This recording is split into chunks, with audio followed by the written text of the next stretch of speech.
Look at this particular scenario. In this case, both Mark and I have the same preferences: apples over bananas, bananas over cantaloupe. Ernie has very different preferences. Now, in this particular case, this is an exception to the rule. No matter where we start the voting, apples will always win. It's an exception to the rule. And so apples will always win. So you might say, well, in this case, apples is the will of the people. Right. But look, suppose that even though I prefer apples over bananas and bananas over cantaloupe, my preference for apples over bananas is really small. I mean, I like them all. They're fine. Barely prefer apples over bananas. Barely prefer bananas over cantaloupe. Same with Ernie. Or same with Mark, rather. Ernie, on the other hand, he is a member of the cantaloupe religion. Right? He loves cantaloupe. He literally adores it. Right? And moreover, he has a rare health problem that if he doesn't have cantaloupe on a daily basis, he incurs horrible pain and will die an excruciating death. And he hates apples. His religion, the cantaloupe religion, apples are the devil. Now, clearly, you should see it's possible that even though apples will be chosen in a vote, apples versus bananas, bananas versus cantaloupe, no matter what happens, apples will always win. It's not quite correct to say that apples is the will of the people, given that the people includes Ernie here.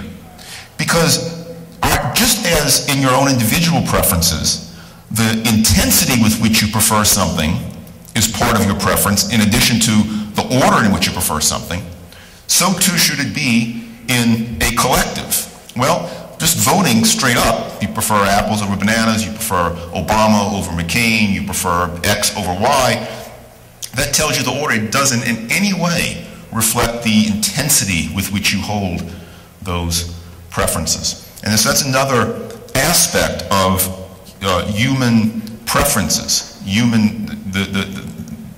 what we want and don't want, that democratic voting does not reveal. Let me show you one other thing here before I move on. If I can get my... Well, it's decided to quit on me. Anyway, this is really interesting. We don't have time to show it to you. This is one other, I'm particularly fascinated by this one, just to show you that the apples, bananas, cantaloupe thing is not or to suggest it's not an exclusive example chosen to make a point.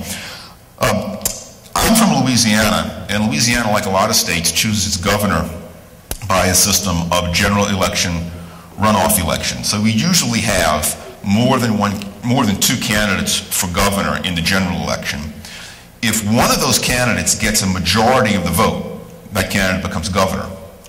But if no candidate gets a majority, then there's a runoff election. The candidates that take the two highest percentage of the vote, they go off against one another in a runoff election.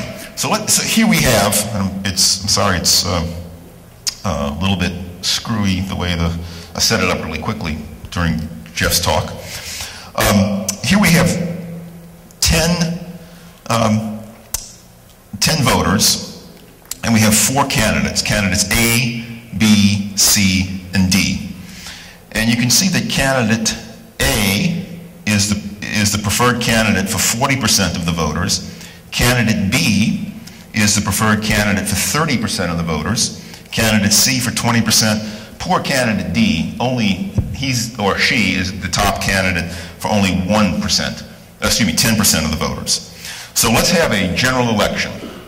Well, in this case, A gets 40% of the vote, B gets 30, C 20, D 10, C and D are eliminated. Now we are down to 2 choices, so when we have an election, one will get a majority.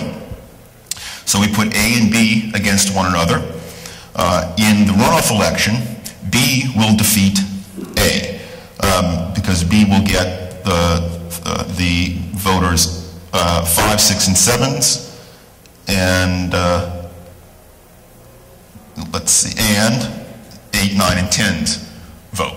And so B wins the election, the runoff election, with 60% of the vote against 40% of the vote that A gets.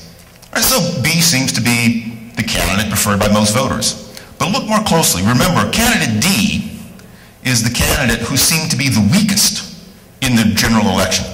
The poor guy or woman only got 10% of the vote. No, fringe candidate. No one wants that person. Put candidate D, or suppose we take candidate D, and put candidate D up against the victorious candidate B.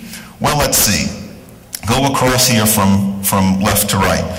Candidate D gets the first voter's vote, second voter's vote, third voter's vote, fourth voter's vote. Doesn't get 5, 6, and 7, but gets 8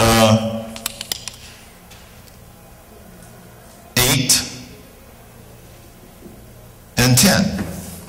Candidate D, if we put candidate D up against the winning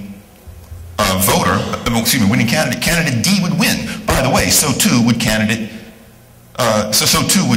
D defeat also candidate A.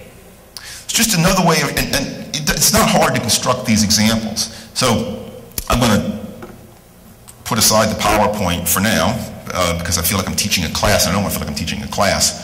The general point is, no matter what kind of voting system you use, pairwise voting, general election runoff, there are countless types of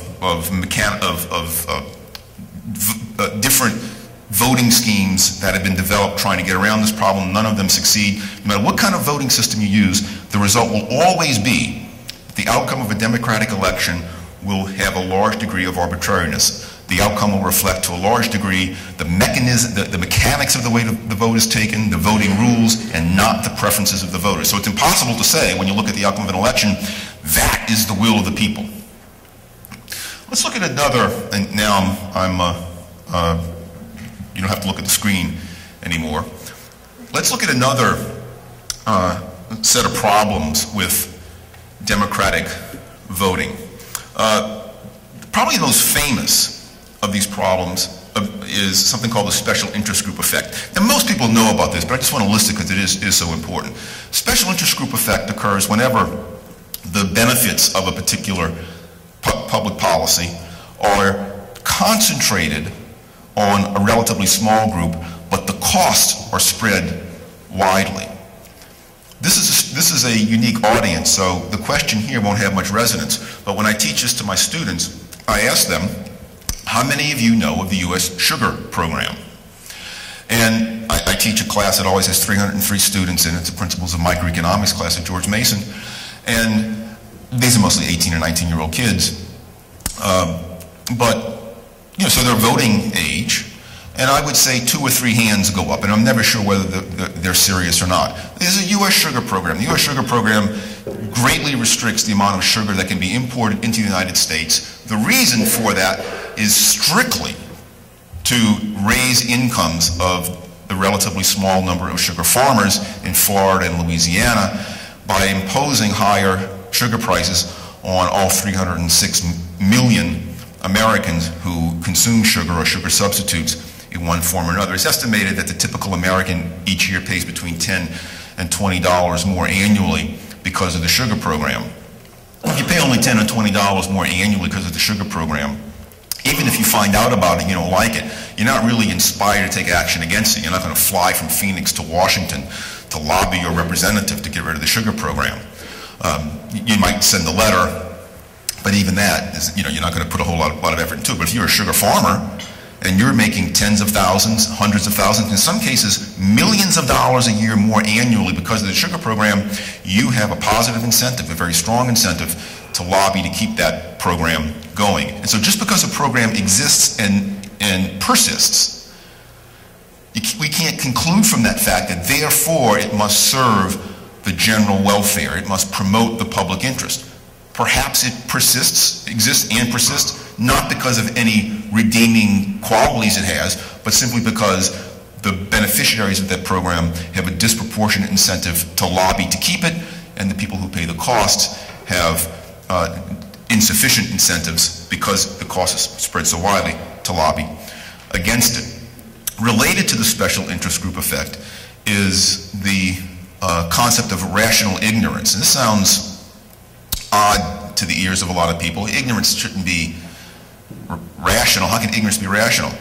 It's a very simple concept. Knowledge and information, like most things in life, is scarce.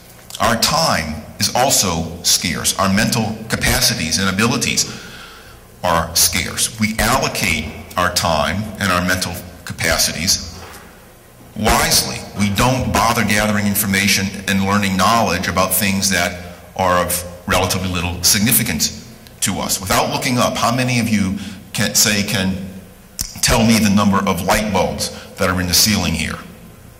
Probably none of you. Now, that's a fairly easy piece of information to get. A 6-year-old can, within 90 seconds, can count the number of light bulbs in the ceiling. It's a piece of information, but we're all ignorant of it. It doesn't make you irrational, it makes you perfectly rational. What possible gain would it have been to you even to devote 90 seconds to counting the number of light bulbs in this room? Because that figure is of absolutely no significance to you. Now, if I said, I'm not really saying, but if I said, I will give $100 to everyone who can tell me the correct number of light bulbs in the ceiling, I bet you start counting, right?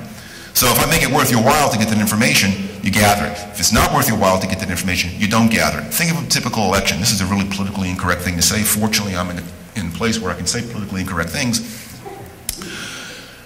Despite popular myth and despite what we're constantly told by Hollywood types and politician types and academic types, no voter goes into a voting booth expecting his or her vote to determine the outcome of an election.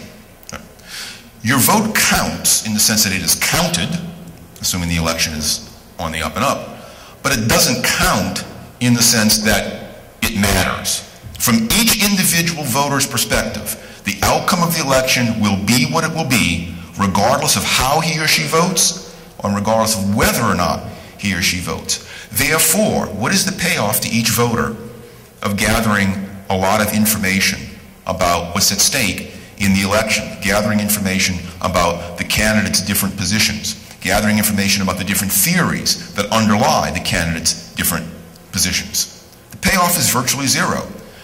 People have lives to lead, they have jobs to do, they have affairs to engage in or mend or break up, they have children to care for, they have to sleep from time to time. People allocate their time to gathering information about things that they can control, which means taking time away from gathering information about things that you can't control. So the typical rational voter does not spend a lot of time gathering information about what's at stake in an election. I mean, how else do you explain? I'm sure it's this way in Arizona. In Virginia, where I live, whenever there's an election, you drive down the street, and here's what you see. Here's what you see on the road. You see one sign, it's got a blue background. It says Smith for Congress. Another sign has a red background. It says Jones for Congress.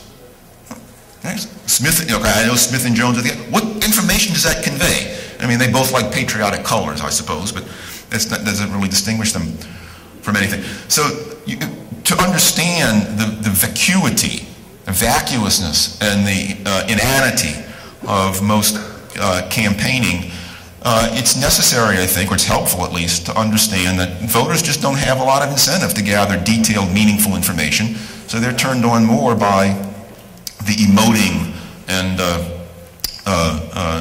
symbolism of elections rather than by the information, the true underlying information that would be necessary to make an informed vote. Therefore, it's wrong to conclude, says this theory, that the outcome of an election represents the informed will of the people. The people are not informed because no one voter has an incentive to gather enough information. So some other motives inspire them to vote rather than knowledge or detailed enough knowledge of what's at stake. This is one of my favorite one of my favorite aspects of democracy to explain is what I call the bundling effect. In this effect, the problem that the bundling effect highlights grows the greater the scope of government.